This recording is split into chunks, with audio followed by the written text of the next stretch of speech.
बिस्मिल्लाहिर्रहमानिर्रहीम, अस्सलाम वालेकुम। कैपिटल टॉक में खुश आमदीद।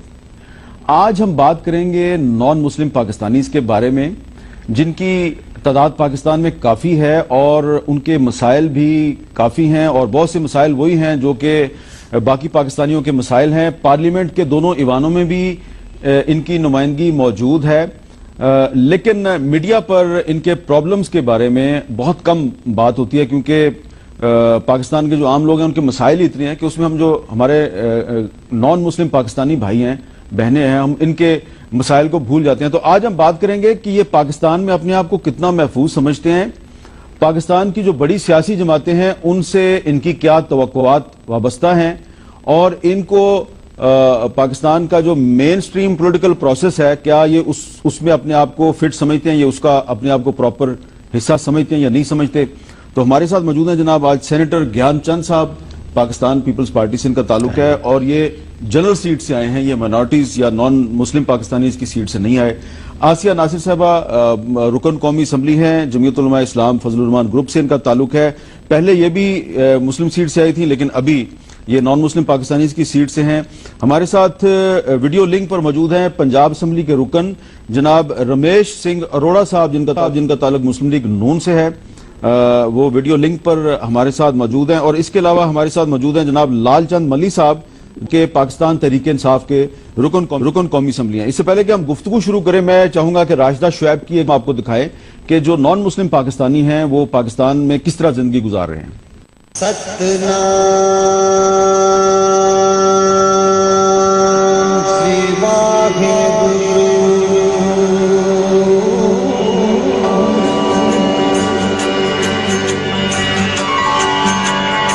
हसन अब्दाल का गुरुद्वारा पंजा साहब सिख बिरादरी के मजहबी त्योहारों का मरकज। दूसरे शहरों से आए सिख यात्रियों के कयाम का भी है खूब बंदोबस्त। सिखों को जी पूरे पाकिस्तान में ना मुकम्मल मजहबी आज़ादी हासिल है। 15 से 20 हजार बंदा यात्रा के लिए, जियारत के लिए आता है। मसीही बिरादरी के लिए जुड़वा शहरों में 300 चर्च हैं, जिनमें 25 बड़े और कई एक छोटे चर्च मौजूद हैं। ईस्टर और क्रिसमस के अलावा हफ्तावार इबादत संडे मास में मसीही बिरादरी की गुंजाइश से कम जगह इनकी इबादत में बड़ी रुकावट है। जब पाकिस्तान बना तो हमारी आबादी कम थी, लेकिन अब हम 1 करोड़ के करीब हैं। हमें वही चर्च दिए गए हैं जो गोरे हमें देकर गए, और हुकूमत वक्त ने हमें कोई उस तरह से चर्चेज नहीं दिए, यहाँ हमें कब्रिस्तान की जगह नहीं दी, हमारे चर्च रजिस्टर्ड नहीं किए जाते। मजहबी रसूमात की अदायगी में सबसे ज्यादा मुश्किलात का सामना है हिंदू मत के मानने वालों को। इस्लामाबाद में 2 जबकि रावलपिंडी में अनगिनत छोटे मंदिर तो हैं, लेकिन गैर फाल। हिंदुओं के पास तो अपने प्यारों की आखिरी रसूमात की अदायगी के लिए शमशान घाट की भी कमी है। छोटा सा मंदिर 4-4.5 हजार की आबादी को पूरा नहीं कर सकता। जब हमें इस मंदिर में त्यौहार मनाने होते हैं 150 से 200 के करीब अगर लोग आ जाएं तो ये मंदिर भर जाता है, तो बाकी लोग कहाँ जाएंगे। तमाम मज़ाहिब से ताल्लुक रखने वाले अफराद अपनी इबादत गाहों में दहशतगर्दी के पेश नजर फुल प्रूफ सिक्योरिटी के इंतजाम के ख्वाहिशमंद हैं। रावलपिंडी इस्लामाबाद की हिंदू बिरादरी की पूजा के लिए सिर्फ एक यही मंदिर, जबकि मसीही बिरादरी के लिए चर्च भी उनकी जरूरत से कई कम है। इनका मुतालबा यही है कि इन्हें उस हक से महरूम न किया जाए जिसका वादा आइन में किया गया था। कैमरामैन मोहम्मद यूसुफ के साथ राशिदा शुएब, कैपिटल टॉक, रावलपिंडी। जी, ये आपने एक रिपोर्ट देखी राशिदा शुएब की। ज्ञानचंद साहब, आप बहुत से मसाइल हैं, लेकिन मैं सबसे पहले आपसे यही पूछना चाहूंगा कि पाकिस्तान में आप अपने आप को कितना महफूज समझते हैं? देखिए, अनसिक्योरिटी तो है। ये मेरा ख्याल है कि वर्ल्ड वाइड जहाँ पे भी जो माइनॉरिटीज कम्युनिटीज होती हैं उनका ये प्रॉब्लम रहता है, लेकिन पाकिस्तान में कुछ माइंडसेट ऐसा बना हुआ है कि लोग मजहब को इस्तेमाल करते हैं और ये हम इजी टारगेट होते हैं। तो जहां भी देखते हैं जब किडनैपिंग ऑफ गर्ल्स होता है, कोई अच्छा किसी का बिजनेस है तो उसको अगवा कर लिया जाता है या उससे भत्ता वसूल किया जाता है जो नस्बतन बाकी लोगों से कम होता है। तो ये सब चीजें मिलकर एक अनसिक्योरिटी को माहौल तो पैदा करती हैं। फिर काफ़ी हमारे यहाँ सोसाइटी में कुछ अच्छे लोग भी हैं जो सपोर्ट भी करते हैं। यही वजह है कि हम लोग अभी तक पाकिस्तान के साथ जुड़े हुए हैं, कि उन अच्छे लोगों की वजह से जुड़े हुए हैं। मल्ली साहब, आप इस वक्त कोयटा में मौजूद हैं। मैं आपसे यही सवाल करूंगा कि जो नॉन मुस्लिम पाकिस्तानीज हैं उनका सबसे बड़ा मसला क्या है पाकिस्तान में? देखिए, हामिद साहब गैर मुस्लिम पाकिस्तानी हैं, उनके कई मसाइल हैं, उनकी रिलीजियस एजुकेशन के मसाइल हैं, उनके जॉब्स के मसाइल हैं, उनके रिलीजियस प्लेसेस के मसाइल हैं और कई मसाइल हैं। लेकिन जो इंटॉलरेंस सबसे बड़ा मसला बन गया है इस वक्त डिस्ट्रिक्ट घोटकी में ये पोजीशन है कि हजारों हिंदू अपने घरों में मैसूर हैं, वो घरों से नहीं निकल सकते। एक बच्चे अविनाश को कत्ल कर दिया गया है। इतनी इंटॉलरेंस बढ़ चुकी है, ना तो कोई अपना जो गवर्नमेंट उसको माइनॉरिटीज के इश्यूज को सीरियस लेती है, ना प्रोविंशियल गवर्नमेंट लेती है, ना फेडरल गवर्नमेंट लेती है। कोई भी पॉलिटिकल पार्टी माइनॉरिटीज को प्रायोरिटी पे नहीं रखती। उनके दुखड़े जब उनको तकलीफ होती है तो उनके साथ वो दुखड़े रो लेती है। लेकिन नैप जब अप्रूव हुआ तो नैप में एक फैक्टर माइनॉरिटीज के प्रोटेक्शन के लिए इकदाम किए जाएंगे, उसके भी कोई इकदाम नैप की तरफ से भी नहीं किए गए हैं। लेकिन इस और मजेदार बात यह है कि जो हमारा नेशनल मीडिया है वो भी जब इंडिया के खिलाफ जब वो बात करता है तो वो हिंदू हिंदू कह के बात कर रहा होता है, जिससे हमें तो बहुत ज्यादा परेशानी होती है। तो इस तरह की ये इंटॉलरेंस सबसे बड़ा मसला बन गया है। हम सब पाकिस्तानी हैं, पाकिस्तान में रहने वाले हैं। ये एक सिंध में खासतौर पे एक साजिश की जा रही है जहां पे सिंधियों को आपस में लड़ा के उनको अकलियत में तब्दील करने की है और उनको हरासा करने की साजिश है। और उनको ये साजिश हो रही है कि वो सिंध से माइग्रेट करें, लेकिन सिंध के लोग इस हिंदू सिंध के हिंदू इस धरती के असल वारिस हैं। वो ये मुल्क कभी नहीं छोड़ेंगे, सिंध कभी नहीं छोड़ेंगे। अच्छा जी, रमेश सिंह अरोड़ा साहब, आप ये सारी बातें सुन रहे हैं तो आपका ताल्लुक सिख कम्युनिटी से है, आपका ताल्लुक मुस्लिम लीग नून से है, तो पंजाब में क्या सूरत हाल है? आपका कोई शिकवा शिकायत है या नहीं है? मीर साहब, एक तो शुक्रिया, थैंक यू वेरी मच, आप अपॉर्चुनिटी दे रहे हैं। मीर साहब, ये जो बात करते थे लालचंद साहब और ज्ञानचंद साहब बात करते हैं, अगर आप देखिए तो ज्यादा मसाइल, I totally agree with Lalchand साहब और ज्ञानचंद साहब, ये ज्यादा मसाइल सिंध में है। अगर आप देखिए रैंसम का मसला है तो वो सिंध में है, पोस्ट कन्वर्जन का इशू है तो सिंध में है, और बेचारे जो हमारी हिंदू कम्युनिटी है वो इससे सबसे ज्यादा सफर करी, हिंदू कम्युनिटी सफर करी। आप वाइस करते अगर पंजाब में देखें तो पंजाब में सूरत हाल थोड़ी मुख्तलिफ है। पंजाब में अगर स्पेसिफिकली पर्टिकुलर सिख कम्युनिटी की बात करते हैं तो सिख कम्युनिटी की प्रोटेक्शन उस तरीके से पंजाब गवर्नमेंट ने भी की है, और ऊपर से जो हमारा वैक्यू ट्रस्ट प्रॉपर्टी बोर्ड है जो कस्टोडियन है सिख श्राइन्स और उसके साथ साथ हिंदू श्राइन्स का, तो वो भी अपनी पूरी हद तक कोशिश करता है कि किस तरीके से सिख कम्युनिटी को हम प्रोटेक्शन दे सके, पर्टिकुलरली इन टर्म्स ऑफ जो उनकी श्राइन्स है उनको प्रोटेक्ट कर सके। और इसके साथ साथ एक जो बॉडी बनी है पाकिस्तान सिख गुरुद्वारा प्रबंधक कमेटी जो कि constituted by the prime minister of Pakistan, तो वो सिख अफेयर्स को अक्रॉस द कंट्री देखनी होती है। लेकिन इसके साथ साथ इसका हरगिज़ मतलब ये नहीं कि अगर सिख कम्युनिटी सेफ है तो बाकी जो माइनॉरिटीज है उनके तहफ़्फ़ुज़ात नहीं है। बट अगर आप बाकी देखें, बाकी जो हमारे गैर मुस्लिम है, क्रिश्चियन कम्युनिटी हमारी जो पंजाब में सबसे ज्यादा अगर हम देखें तो हमारे क्रिश्चियन भाई हैं, उनके बहुत सारे तहफ़्फ़ुज़ात हैं, उनके भी इसी तरीके के मसाइल है। जैसे गोजरा का वाक़या आपके सामने है, लाहौर का वाक़या आपके सामने है, सियालकोट का वाक़या आपके सामने।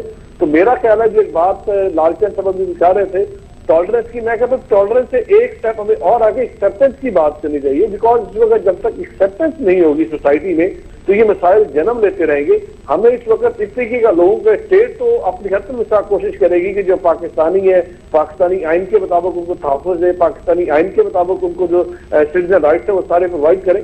बट जब तक सोसाइटी में ये चीज नहीं होगी, सोसाइटी में एलिमेंट नहीं होगा एक्सेप्टेंस का, तो ये मसाइल जन्म लेते रहेंगे। हमें इस वक्त को एग्जिस्टेंस की बात करनी है, हमें इस वक्त लोगों को पाकिस्तानी को इकट्ठा रखने की बात करनी है। और वो जो लालचंद साहब बात करते हैं, इस वक्त हमारा मीडिया का, खासकर जो मेन स्ट्रीम मीडिया, उनका बड़ा एक इंपॉर्टेंट और पॉजिटिव रोल है।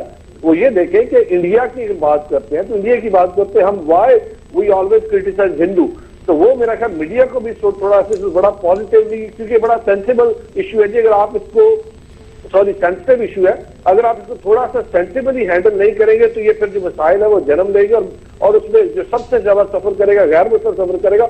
और अल्टीमेटली वो लोग जिनके वेस्टेड इंटरेस्ट है और जिन्होंने तहैया किया कि पाकिस्तान का इमेज इंटरनेशनली एक बड़ा अजीब सा दिखाना, वो इसमें कामयाब होते हैं। बिकॉज जब अनरेस्ट होती है, इस तरह के वाकया, जिस तरह मीरपुर माथेलो वाला वाकया, जिसे अगर आप देखें तो सोशल मीडिया पे सबसे ज्यादा मीरपुर माथेलो वाला जो इंसिडेंट है वो इस वक्त हाईलाइटेड है, तो उससे पाकिस्तान का जो इमेज है वो बड़ा नेगेटिव जा रहा है। तो एज ए सोसाइटी, और मैं मीडिया से भी रिक्वेस्ट करूँ, मेरे साहब आप हमेशा इस पे 2 कदम आगे बढ़ के सपोर्ट करते हैं, तो मैं मीडिया से भी रिक्वेस्ट करता हूँ कि जिस तरह के सेंसिटिव टॉपिक्स हैं, सेंसिटिव इश्यूज है, इनको बड़ा सेंसिबली डील करें। जी आसिया नासिर साहब, आपके साथ इस मसले में पहले काफी बात है, लेकिन आप कितना एग्री करती हैं अपने बाकी भाइयों से? जी बहुत शुक्रिया हामिद साहब। सबसे पहले तो मैं आपको अप्रिशिएट करना चाहूँगी और जियो न्यूज़ को, क्योंकि अगर माइनॉरिटीज़ का इशू कभी भी हाईलाइट किया है मीडिया में तो वो जियो चैनल, और आपने इसको हमेशा अहमियत दी है, क्योंकि मैं बेशतर दफ़ा आपके यहाँ पे आ चुकी हूँ इस मसले में। मैं जो मेरे तीनों भाइयों ने बात की उनसे बिल्कुल एग्री करती हूँ कि इस वक्त माइनॉरिटीज़ का लफ्ज़ मैं नहीं इस्तेमाल करूँगी, जो नॉन मुस्लिम पाकिस्तानी हैं उनका सबसे बड़ा मसला जो पाकिस्तान में है वो इनसिक्योरिटी है। इस वक्त सबसे पहले जो पाकिस्तान का आइन गारंटी देता है वो किसी भी पाकिस्तानी शहरी की जान और माल के तहफ़्फ़ुज़ की है, लेकिन इस वक्त यहाँ पर जो नॉन मुस्लिम शहरी हैं पाकिस्तान के वो बहुत गैर महफूज महसूस करें। शायद वो आज से 10, 15 या 20 साल पहले इस तरह से उनमें ये एहसास महरूमी जो है वो इस तरह से नहीं थी जो कि अब उभर के सामने आई है, क्योंकि हमारा मुल्क, क्योंकि आपने जैसे पहले कहा कि बहुत से चैलेंजेस से गुजर रहा है, और उसी एक्सट्रीमिज्म और टेररिज्म का एक इफेक्ट ये भी हुआ है कि हमारे माशरे में बहुत ज़्यादा अदम जो है बर्दाश्त पाया जा रहा है, और उस अदम बर्दाश्त का सबसे जो सॉफ्ट टारगेट या आसान निशाना है वो पाकिस्तान में बसने वाले नॉन मुस्लिम्स हैं, क्योंकि वो माशरे तौर पर बहुत सी जो जगहें हैं वहाँ पर वो सप्रेस्ड है, अंडर डेवलप्ड है, तालीम का फुकदान है, उनके पास जो है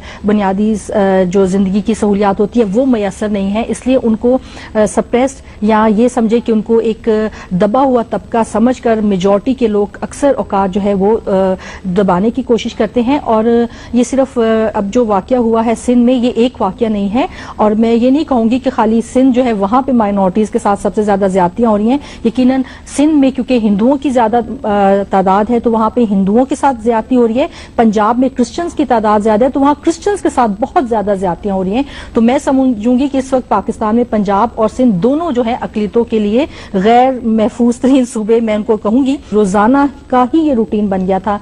गुजरात में फैसलाबाद में, गुजरांवाला में, लाहौर में बेशतर इस तरह के वाकयात जो सामने आते रहे, और हम खुद जो है बहुत ज्यादा ये थॉट प्रोवोकिंग है कि क्यों इस तरह से हो रहा है पाकिस्तान। अच्छा, आपका ये जो आपने पहले लफ्ज माइनॉरिटी बोला, फिर कहा कि नहीं माइनॉरिटी नहीं नॉन मुस्लिम, तो माइनॉरिटी का कॉन्सेप्ट क्या आपका? देखिए, माइनॉरिटी का कॉन्सेप्ट होता है अददी एतबार से कम होना। फॉर इंस्टेंस आप ले लें, पार्लियामेंट में जो ट्रेजरी बेंचेस के लोग होते हैं वो मेजॉरिटी कहलाते हैं, और जो ऑपोजिशन होती है वो माइनॉरिटी कहलाती है, और अक्सर जो माइनॉरिटी है वो तो आप तो क्योंकि JUIF से आपका ताल्लुक है तो आप तो हुकूमती पार्टी में, तो फिर आप तो मेजॉरिटी में। मैं तो मेजॉरिटी में, मैंने अपने आप को कभी माइनॉरिटी नहीं तो ये आपके साथ माइनॉरिटी बैठी हुई है। हालांकि ये जनरल सीट पे, इसलिए हालांकि जनरल सीट से आए हैं, फिर भी आप माइनॉरिटी है, इसलिए कि आप अपोजिशन में है। लेकिन हामिद साहब, हमारे लिए मेरे लिए जो मसला है, जैसे कश्मीर इशू पे बात हुई तो प्रिंसिपली जो पाकिस्तान का मौक़िफ़ है उसकी हम हिमायत करते हैं। उसके बावजूद रिसेंटली जो सेनेट में डिबेट हुई उसमें एक से एक स्पीकर ने यह कहा कि भाई ये हिंदुओं का ये हो रहा है और पाकिस्तान कश्मीर। अच्छा, आपका इस वक्त इशू ये है कि कश्मीर के मसले पे जब पाकिस्तान में तनकीद होती है तो तनकीद का निशाना इंडिया को बनाया जाए, बल्कि इंडिया में की जो हुकूमत है उसको हिंदू को टारगेट नहीं किया जाए। इंडिया में काफी लोग कश्मीर के इशू पे सपोर्ट कर रहे हैं। ओवरऑल हम समझते हैं कि माइनॉरिटीज को प्रोटेक्शन देने के लिए स्पेशल मेजर्स लेने चाहिए, जो सिर्फ प्रोविंशियल गवर्नमेंट से नहीं, फेडरल गवर्नमेंट भी इस इशू। अच्छा, लालचंद मलिक साहब, आप कौमी असम्बली में बैठे हुए हैं, तो आपकी पार्टी जो है पाकिस्तान तहरीक-ए-इंसाफ बहुत से इशूज पे बात करती है, तो क्या वजह है कि हमने कभी नहीं सुना कि इमरान खान साहब जो है उन्होंने ये इतने इंपॉर्टेंट इश्यूज पे बात हो रही है तो उन्होंने ये कहा हो कि जनाब हम ये जो नॉन मुस्लिम पाकिस्तानीज हैं इनका जो ये इशू है इस पे भी हम धरना देंगे या बाहर निकलेंगे? गीता में माइनॉरिटीज की डेफिनेशन के हवाले से मैं कहना चाहूंगा जी, हम रिलीजियसली माइनॉरिटीज हैं, अदरवाइज मैं सिंधी हूँ, सिंध में सिंधी अक्सियत में, और मैं पाकिस्तानी हूँ, एक कौम है तो माइनॉरिटी। जब Imran Khan is the first national leader, जब उन्होंने उमरकोट में दिवाली मनाई, उससे पहले तो जलसे किए, तो उन्होंने फोर्स कन्वर्जन का इशू बड़े एम्फेटिकली उन्होंने उठाया और कहा कि फोर्स कन्वर्जन पाकिस्तान में बंद होना चाहिए। मीता, मैं आपको ये बताता चलूं कि PMLN और पाकिस्तान पीपल्स पार्टी के मैनिफेस्टो में ये चीज शामिल है कि फोर्स कन्वर्जन को रोकने के लिए लेजिस्लेशन की जाएगी। मैनिफेस्टो में होने के बावजूद इन्होंने आज तक कोई कदम नहीं उठाया। बिलावल भुट्टो साहब ने रिसेंटली उमरकोट आके ऐलान किया था कि फोर्स कन्वर्जन के खिलाफ कानून साजी की जाएगी, मगर उस पर कोई आगे बात नहीं बढ़ सकी है। और मैं ये भी बताऊं आपको कि मैं इस वक्त कोयटा में हूं, मैं एक स्टडी कमेटी की सब कमेटी है वो कोयटा की विजिट कर रही है। यहाँ के सारे मंदिर जो ETPB है उन्होंने अपने कंट्रोल में रखे हुए हैं, और यहाँ के करोड़ों अरबों रुपए की जो माइनॉरिटीज की जो प्रॉपर्टीज थी वो बेच दी गई हैं, और यहाँ के जो मंदिर हैं वो खस्ता हाल है, उन पे 1 रुपया खर्च नहीं किया गया है। और PMLN के मंशूर में यही था कि ये ETPB बोर्ड जो बनेगा, जिनके अभी सिद्दीकुल फारूक साहब जो चेयरमैन बने हुए हैं, उन्होंने अपने मैनिफेस्टो में कहा था कि हम इसका ETPB बोर्ड का चेयरमैन हिंदू लगाएंगे। अच्छा। लेकिन जो भी ये प्रोमिस करते हैं, उस प्रोमिस को ये मुख्तलिफ गवर्नमेंट में किसी एक के नाम से कोई पर्टिकुलर नहीं हो रहा हूं, उसको ब्रेक करते हैं और उनको माइनॉरिटीज कभी उनके एजेंडा पे नहीं होती। अच्छा, आप क्योंकि कोयटा में हैं तो हम कोयटा में कोशिश करेंगे कि वहां पर मंदिरों का आप विजिट करेंगे, और आप कह रहे हैं कि उन मंदिरों की हालत काफी खस्ता है, और कुछ जो चर्च हैं, गिरजाघर हैं, उसकी हालत के बारे में हम चाहेंगे कि अपने नाजरीन को बताएं। और सलीम कोसर साहब कोयटा में हमारे नुमाइंदे मौजूद हैं, उनसे हम पूछेंगे। लेकिन मैं पहले एक वक्फा लेता हूं, और इस वक्फे के बाद हम जो लालचंद मली साहब बता रहे हैं सूरत हाल, इस पर मजीद बात करेंगे। कोयटा चलेंगे। वक्फे के बाद गुफ्तगू में दोबारा खुश आमदेद। आज हम बात कर रहे हैं कि पाकिस्तान में जो नॉन मुस्लिम हमारे जो भाई हैं, बहन हैं, वो अपने आप को कितना महफूज समझते हैं। तो वक्फे से पहले लालचंद मली साहब बात कर रहे थे कि वो कोयटा में मौजूद हैं और वहां के मंदिरों का वो दौरा कर रहे हैं। तो सलीम कौसर साहब की कोयटा से एक रिपोर्ट देखते हैं।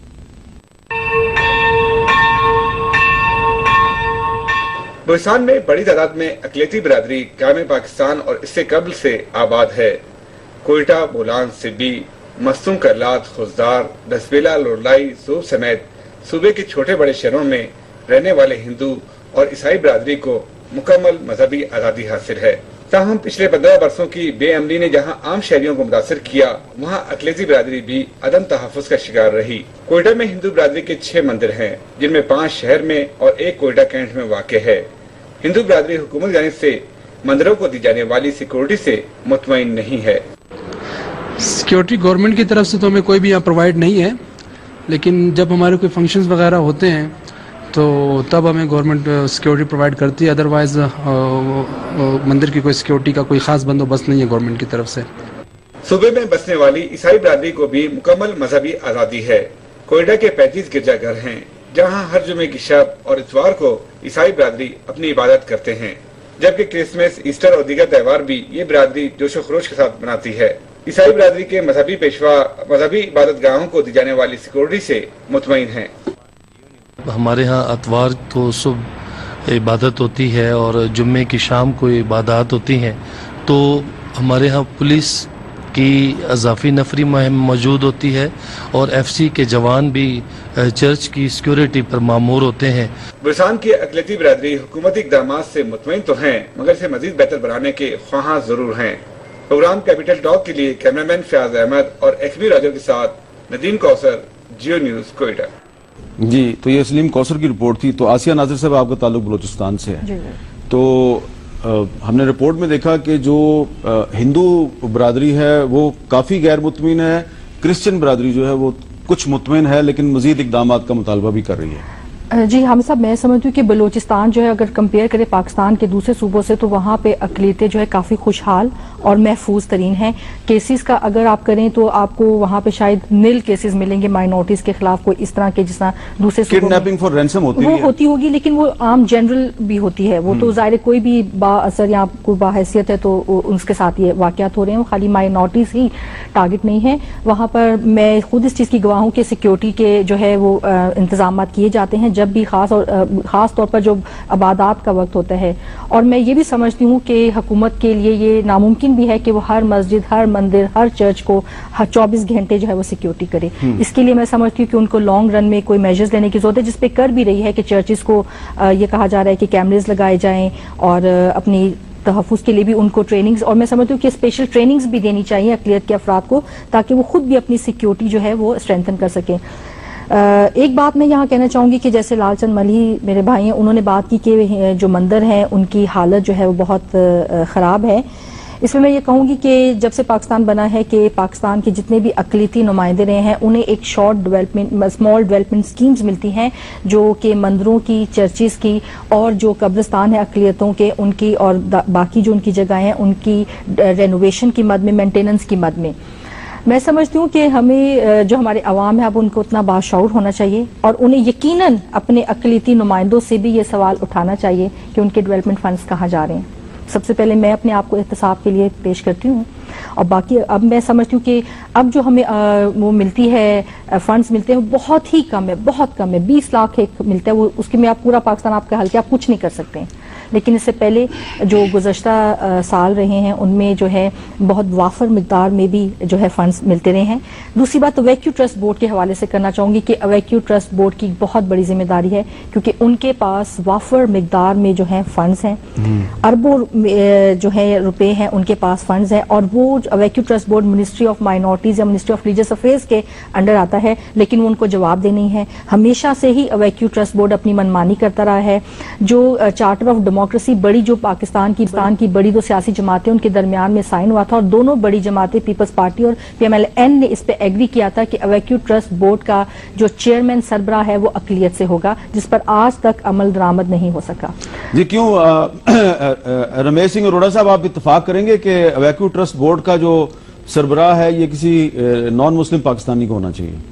वैक्यू ट्रस्ट प्रॉपर्टी बोर्ड के मैं तो उनके बोर्ड पे हूँ, मैं उनका बोर्ड का मेंबर हूँ, बट उनका कोई नुमाइंदा अगर इसका जवाब दे तो ज्यादा बेहतर होगा कि उनके जो फंड है वो किस तरीके से डिप्लॉय हो रहे हैं। अभी जो रिसेंटली हमारा बजट पास हुआ है वैक्यू ट्रस्ट प्रॉपर्टी बोर्ड का, उसमें हमने क्वेश्चन रखा है कि कितने % ऑफ द टोटल इनकम जो बजट है वो इन्वेस्ट होगा या वो लगेगा जो हमारे मंदिर हैं या गुरुद्वारे हैं उनकी डेवलपमेंट पे, उनकी रिहेबिलिटेशन पे और उनकी कंस्ट्रक्शन पे। इस वक्त ऑनेस्टली स्पीकिंग अगर आप देखें अक्रॉस द कंट्री, सिंध में बहुत ज्यादा मंदिर है, पंजाब में बहुत ज्यादा गुरुद्वारे, तकरीबन 156 से ज्यादा गुरुद्वारे सिर्फ पंजाब में हैं, जिनमें से फंक्शनल देखें तो शायद गिनती के 10 या 12 ऐसे गुरुद्वारे जो फंक्शनल है। बहुत सारे ऐसे गुरुद्वारे जिनकी अपनी हिस्टोरिक सिग्निफिकेंस है, जहाँ पे गुरु साहिबान तशरीफ लेके गए, वहां पे गुरु साहिबान की हिस्ट्री है। वो अनफॉर्चुनेटली वो इस वक्त उस तरीके से फंक्शन नहीं है, वो इस वक्त या तो बेबान पड़े हैं या वहां पे लोगों ने कब्जे किए हुए। अभी जो रिसेंटली हमारे चेयरमैन साहब आए हैं वो पूरी हसल के साथ कोशिश कर रहे हैं, उन्होंने बहुत सारे कब्जे छुड़वाए भी है कि लोगों से कब्जे छुड़वाएं और गुरुद्वारों को दोबारा रिहेबिलिटेट करके वहां पे उनको आबाद करें।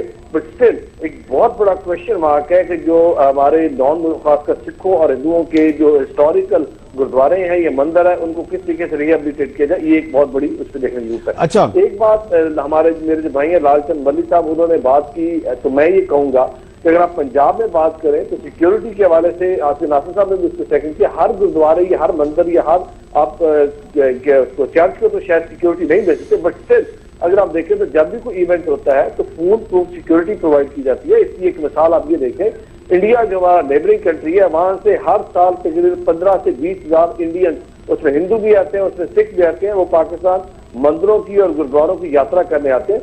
जब वापस जाते हैं तो आप उनके तासरात सुने कि वो पाकिस्तान के बारे में कितना पॉजिटिव बोल के जाते हैं कि जब पाकिस्तान आए तो हमें बड़ा नेगेटिव किया गया था कि पाकिस्तान जाओगे तो हर एक के हाथ में क्लाशिनकोव होगी और तुम्हें पकड़ के मार देंगे, तुम वापस नहीं आओगे, बम चल रहे हैं। लेकिन जब हम पाकिस्तान आते हैं तो पाकिस्तान में जिस तरीके की हॉस्पिटैलिटी मिलती है, जिस तरीके का प्यार मिलता है, तो वापस जाते तो हमारे एम्बेसडर बन गए जाते हैं। इस वक्त हमें जरूरत है जो पाकिस्तान की अच्छी चीजें हैं हम उनको भी प्रोपोगेट करें ताकि बाहर जो हमारा एक नेगेटिव इमेज बना हुआ है अक्रॉस द वर्ल्ड उसको भी हम डिफ्यूज कर सकते। रिसेंटली जो हमारी पंजाब असेंबली है, पंजाब असेंबली में 3 रेजोल्यूशन पास हुई हैं और तीनों रेजोल्यूशन जो हमारे सिख कम्युनिटी है, इंटरनेशनली डायस्पोरा है और लोकल पाकिस्तानी, तो तीनों की बड़ी दरीना ख्वाहिश थी। एक तो गुरु नानक देव जी के नाम से और सॉरी महाराजा रणजीत सिंह जिनका एक 40 साल बड़ा ग्लोरियस दौर है, उनके नाम से किसी बिल्डिंग को या किसी रोड को मंसूब किया जाए। वो यूनानिमसली, आप देखिए हम बात करते हैं पंजाब में कि जी पंजाब में एक्सेप्टेंस है, यूनानिमसली पूरी असेंबली उसको अप्रूव करती है। उसके बाद गुरु नानक देव जी के जन्मदिन के हवाले से कि उनके जन्मदिन पे कोई डाक टिकट का इजरा किया जाए, अगेन असेंबली उसको यूनानिमसली अप्रूव करती है। तीसरी जो बड़ी इंपॉर्टेंट एक रेजोल्यूशन थी कि गुरु नानक देव जी के इसी धरती के सपूत है, यहीं पे उनका अवतार हुआ, यहीं पे उनकी आखिरी आरामगाह नारोवाल में हुआ, अच्छे तरीके से जानते हैं। उससे जो लास्ट प्रोग्राम हुआ था आपने पूरी डिस्कशन भी की थी। उनके नाम से जो गुरु नानक जी के जन्मदिन है उस दिन छुट्टी का ऐलान किया जाए और उसको जो हमारी पंजाब गवर्नमेंट है उसको ऑफिशियली उसको सेलिब्रेट करे। अब जब भी गुरु नानक देव जी का जन्मदिन था हमारी पंजाब गवर्नमेंट उसको ऑफिशियली उस इवेंट को सेलिब्रेट करती है। गवर्नर हाउस में ये चीफ मिनिस्टर की तरफ से स्टेटमेंट आती है, गवर्नर हाउस में उसको सेलिब्रेट किया जाए। करतारपुर सब जो इस वक्त हमारा सबसे बड़ा स्थान है जहाँ पे हम इंटरफेथ की बात करते हैं, जो गुरु नानक देव जी का आखिरी आरामगाह है, जहाँ पे मुसलमान अपने अकीदे के तहत जाके दुआ मांगता है, सिख जाता है, हिंदू जाता है, अपने अकीदे के तहत पाठ पूजा करता है। इस वक्त एहसन इकबाल साहब के साथ, रेफरेंस प्रॉपर्टी बोर्ड के चेयरमैन के साथ, हमारे साथ हम तीनों मिलकर और चीफ मिनिस्टर पंजाब ने उसकी बाकायदा मंजूरी दे दी गई है कि हम वहां पे जो सिटी बसाना चाह रहे थे, जिसकी लास्ट प्रोग्राम में हमने बात की थी कि हम करतारपुर सिटी के नाम से वहां पे करतारपुर नगर बसाना चाह रहे हैं, उस पर भी काम शुरू हो गया और मैं समझता हूँ मिलियंस ऑफ रुपीज का प्रोजेक्ट है। इसके साथ रिसेंटली वर्ल्ड बैंक ने पंजाब गवर्नमेंट को $60 मिलियन का प्रोजेक्ट जो दिया है वो सिर्फ इसलिए दिया है कि जो माइनॉरिटी की इबादत गाहें उनको किस तरीके से रिस्टोर किया जाए। $60 मिलियन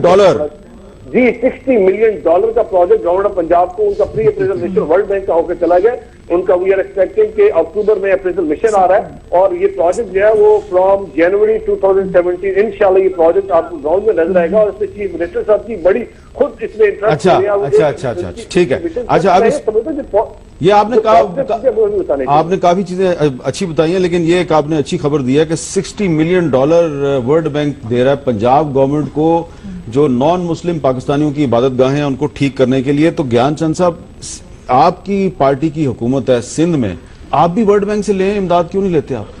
देखिए, पहले तो ये $60 मिलियन और मैं तो कहता हूं कि फंड्स हमारे मजहबी जो इबादत गाहें हैं उनकी प्रोटेक्शन अपनी जगह पे, लेकिन हमारे जो लोग हैं, हमारे जो बच्चियां हैं, उनकी प्रोटेक्शन, उनके कारोबार की प्रोटेक्शन सबसे पहले आती है। बिल्कुल वो कहते हैं ना, मंदिर डा दे, मस्जिद डा दे, जो कुछ टहंदा एक किसी दा दिल ना टावी रब दिलां च रहिंदा। तो जब हम खुद अनसिक्योर हैं तो इबादत की तरफ कैसे जाएंगे? फंड्स का जहां तक ताल्लुक है तो सिंध गवर्नमेंट ने जो मिनिस्ट्री ऑफ माइनॉरिटी अफेयर्स है उसने बड़े पैमाने पे फंड्स दिए मंदिरों के रिनोवेशंस के लिए, मंदिरों के बनाने के लिए।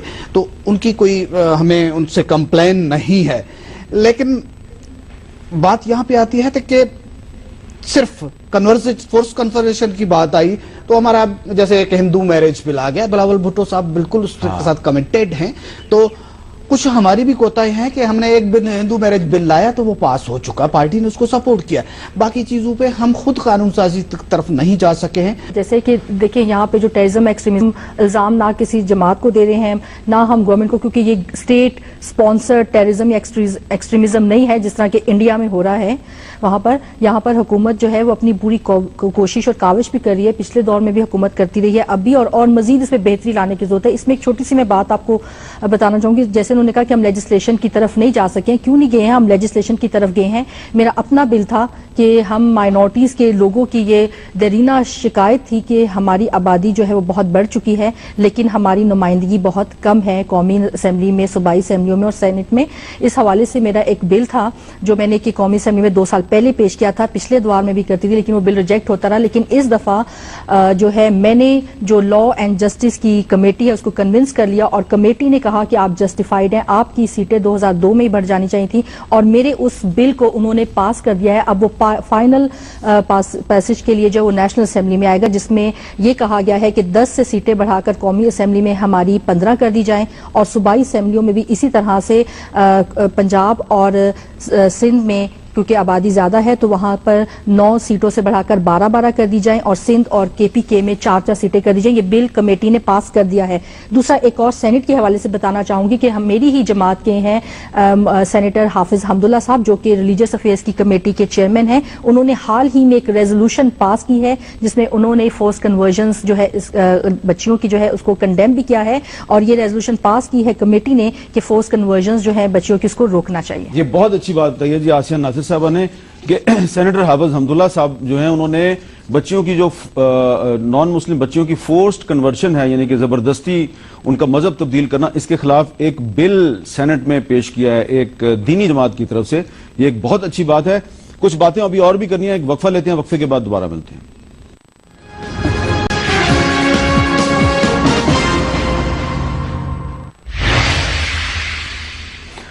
वक्फे से पहले हमारे भाई सेनेटर ज्ञानचंद साहब जो हैं वो कुछ मसाइल का जिक्र कर रहे थे, तो हम चलते हैं जी हैदराबाद, जहां पे हमारे नुमाइंदे हामिद शेख साहब मौजूद हैं और वो हमें वहां पे बताएंगे कि वहां पे मंदिरों और गिरजाघरों की क्या सूरत हाल है।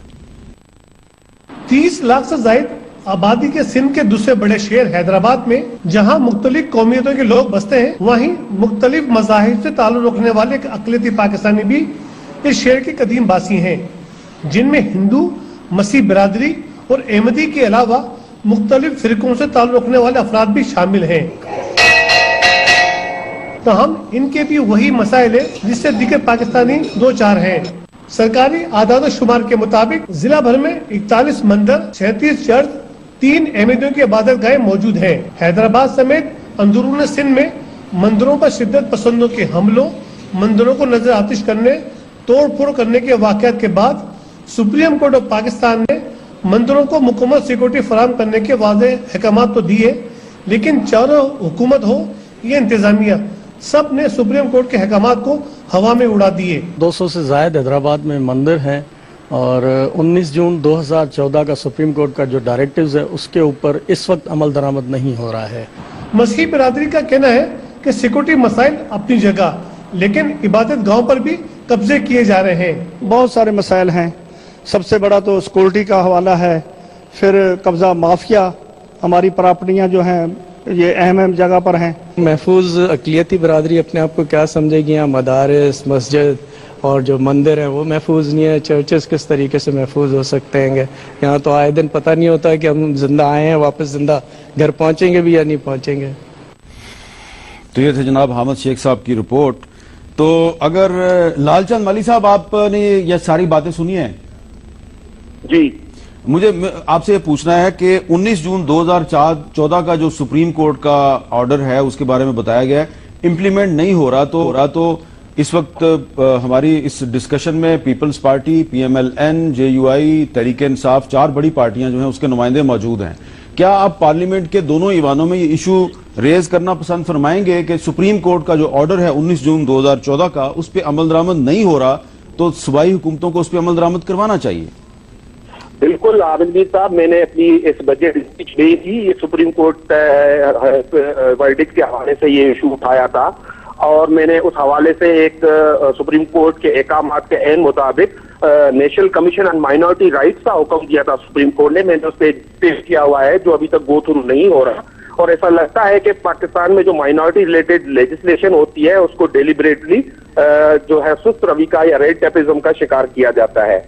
हामिद साहब, जहाँ स्टेट का रवैया है ना, इस तरह से आप देख लें, आप कोयटा, हैदराबाद कहीं भी ना जाए, आप सिर्फ जियो ऑफिस के करीब ही एक विलेज है, सहीदपुर विलेज कहलाता है, वहाँ पे एक गुरुद्वारा और एक मंदिर मौजूद है। उनपे वो वहाँ पे मौजूद है, हिंदू कम्युनिटी उसमें जाके पूजा नहीं कर सकती, उसको लीज आउट कर दिया गया है। वहाँ पे रेस्टोरेंट की बेहरमती होती है और ये इस्लामाबाद में होता है। इस्लामाबाद में एक नहीं है जहाँ पे हिंदू बिरादरी जाकर अपनी पूजा कर सके। तो आप स्टेट का इस तरह का रवैया होता है, जहाँ इस्लामाबाद कैपिटल ऑफ पाकिस्तान में इस तरह से हो रहा हो, तो बाकी सूबों में और इंटीरियर और रूरल के इलाकों में क्या हालत होगी आप सोच सकते हैं। मैं आपने कोयटा की रिपोर्ट सुनाई, यहाँ पे जो 6 मंदिर बताए गए, जो मुझे यहाँ पे सारी इंफॉर्मेशन जो ऑफिशियली एंड अनऑफिशियल मैंने कलेक्ट की है। यहाँ पे पीपल्स पार्टी के रमेश लाल भी मौजूद है, हमने टेम्पल्स विजिट किए हैं। यहाँ पे 36 मंदिर है, लेकिन सिर्फ 6 फंक्शनल है, 30 से या कब्जा हो गया है, कई म्यूजियम खुल गए हैं, कई स्कूल खुल गए हैं। तो ये कोयटा के बलोचिस्तान के कैपिटल की सूरत हाल है। ठीक है, मैं अपनी बहन आसिया नासिर से एग्री करूंगा। ये जो ETPP बोर्ड है जो बनाई हमारी मिल्कियतों पे है, जो इवेक्यूएट हुई थी, और उसका मकसद ये था उससे आई हुई आमदनी को उनकी वेलफेयर पे खर्चा कर दिया जाएगा हिंदू एंड सिख कम्युनिटी पे, लेकिन वो नहीं हो रहा और 1 रुपया भी ये उस पर खर्चा करने के लिए तैयार नहीं है। तो ये गुजारिश। अच्छा, हमने काफी डिस्कशन कर लिया, मेरा ख्याल है कि इस पर आप लोग पार्लियामेंट में हैं, आपको वहां पर भी आवाज उठानी चाहिए। छोटी सी आपसे गुजारिश करूं, सुप्रीम कोर्ट का जो डायरेक्टिव है 2014 का, वो बहुत अहम है और मैं समझती हूँ कि माइनॉरिटीज के तहफ़्फ़ुज़ के लिए और माइनॉरिटीज के लिए एक बहुत ही पुरउम्मीद जो है वो डिसीजन है जो सुप्रीम कोर्ट ने दिया। गवर्नमेंट ने उस पर जरूर एक्ट किया है और गवर्नमेंट ने एक कमीशन फॉर माइनॉरिटीज जो है एस्टैब्लिश किया है। मैं खुद उसकी मेंबर हूं और कमीशन में ये सब चीजें हमने जो है इसको उठाई हैं। कमीशन की लेजिस्लेशन जो लालचंद मलिक साहब कर रहे थे वो अब बिल्कुल तैयार है और वो हुकूमत खुद पार्लियामेंट में लेकर आने वाली है, वो पास हो जाएगा। कमीशन फाल तरीके से काम कर रहा है और क्योंकि अब ये जो मजहबी अमूर और माइनॉरिटीज हैं, ये सूबाई थोड़ी सी डिटेल बताएंगी। 19 जून 2014 का सुप्रीम कोर्ट का ऑर्डर है, बुनियादी तौर पे है क्या? जी बिल्कुल, उन्होंने कहा था, गवर्नमेंट को ये डायरेक्ट किया था कि कोई ऐसा कमीशन या ऐसी टास्क फोर्स का लफ्ज इस्तेमाल हुआ है, बनाया जाए जो कि मॉनिटर करे माइनॉरिटीज के स्टेटस को पूरे मुल्क में, कि पाकिस्तान में माइनॉरिटीज के जो मसाइल हैं उनको देखे, जिसके लिए वजीर आजम पाकिस्तान ने जो है एक कमीशन सेटअप किया, जिसके चेयरमैन जो है सरदार मोहम्मद यूसुफ साहब हैं, इस वक्त रिलीजियस अफेयर्स के जो फेडरल मिनिस्टर हैं, और उसके 11 मेंबर्स हैं, जिसमें से 2 क्रिश्चियन हैं, 2 हिंदू हैं, सिख हैं, पारसी हैं, और आप भी मेंबर हैं। मैं उसकी मेंबर हूँ, एज अ क्रिश्चियन मेंबर हूँ, और उसके अलावा उसमें मुस्लिम मेंबर्स भी हैं। कौन सा हिस्सा इंप्लीमेंट नहीं हुआ? देखिए वो तकरीबन सारे इम्प्लीमेंटेशन की तरफ जो है वो जा रहे हैं। उसमें यह था कि उनके लिए माइनॉरिटीज के लिए कानून साजी की जाए, और 3 रुकनी एक सब कमेटी बनी थी, जिसकी मैं खुद थी, मैं, इसफनियार भंडारा साहब जो हमारे पारसी मेंबर हैं, और एक रूला मदनी साहब हमारे एक्स मिनिस्टर है प्रोविंशियल KPK के रिलीजियस अफेयर्स के, वो हम तीनों ने मिलकर एक पहली दफा जो है एक ऐसी पॉलिसी मुरतब दी है जिसका नाम है national policy for interfaith harmony in Pakistan, जो कि कैबिनेट के पास है, और कैबिनेट ने अब उसको अप्रूव करके उसको इम्प्लीमेंट के लिए लाना है। ज्ञानचंद साहब कंक्लूडिंग रिमार्क्स। सर मैं ये कहूंगा कि जो सुप्रीम कोर्ट का था उसमें सिक्योरिटी के हवाले से था कि एक अलग से फोर्स बनाया जाए, ये बात आई थी, 1-2-4 मीटिंग सिंध गवर्नमेंट के हवाले से वहां हुई थी। तो वहां पे जो पुलिस का मौक़िफ़ था वो ये था कि आप नॉमिनेट करें फ्रॉम माइनॉरिटी कम्युनिटीज या हिंदू लड़कों को जो पुलिस में force with in the force नहीं बन सका। एक दूसरी डेवलपमेंट के हवाले से बात हुई थी, एक तो 30-40 करोड़ के वहां पे काम हो रहे हैं, लेकिन मैं जनरल सीट पे एक नॉन मुस्लिम मेंबर हूं, तो यहाँ पे तो हमारे माइंडसेट की जब बात करते हैं तो ये डेवलपमेंट फंड्स का जो माइनॉरिटी अफेयर्स की पहली बात हुई कि भाई कुछ वेलफेयर फंड्स होते हैं, आज तक 1 रुपए का भी फंड्स मुझे नहीं मिल रहे क्योंकि मैं नॉन मुस्लिम सीट्स पे नहीं हूं। तो इस किस्म के पूरे हमारे सोसाइटी में जो खराबियां हैं, अगर उनके तो सेनेट में तो किसी को भी नहीं मिल रहे ना, सेनेट के बाकी 4 जो नॉन मुस्लिम सीट्स पे उनको मिल रहे हैं। अच्छा, आपको नहीं लेकिन एक भी, लेकिन आप तो क्योंकि जनरल सीट पे हैं, जनरल सीट पे हैं। हाँ। लेकिन मैं इत्तेफाक से जनरल सीट पे हूं, इसलिए शायद वो समझते कि मुस्लिम भी हो चुका हूं, लेकिन मैं नॉन मुस्लिम हूं।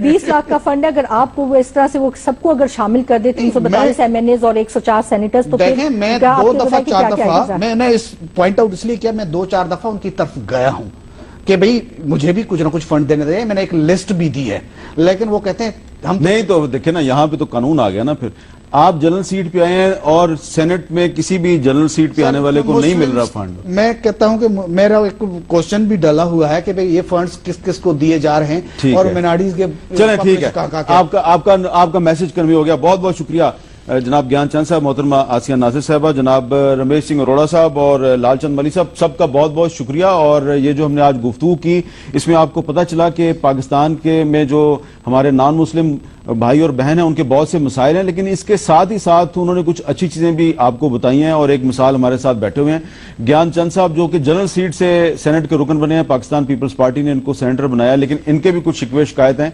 और पीपल्स पार्टी भी सुन ले और मुस्लिम लीग नून भी सुन ले। मुझे दीजिए इजाजत, अल्लाह हाफिज।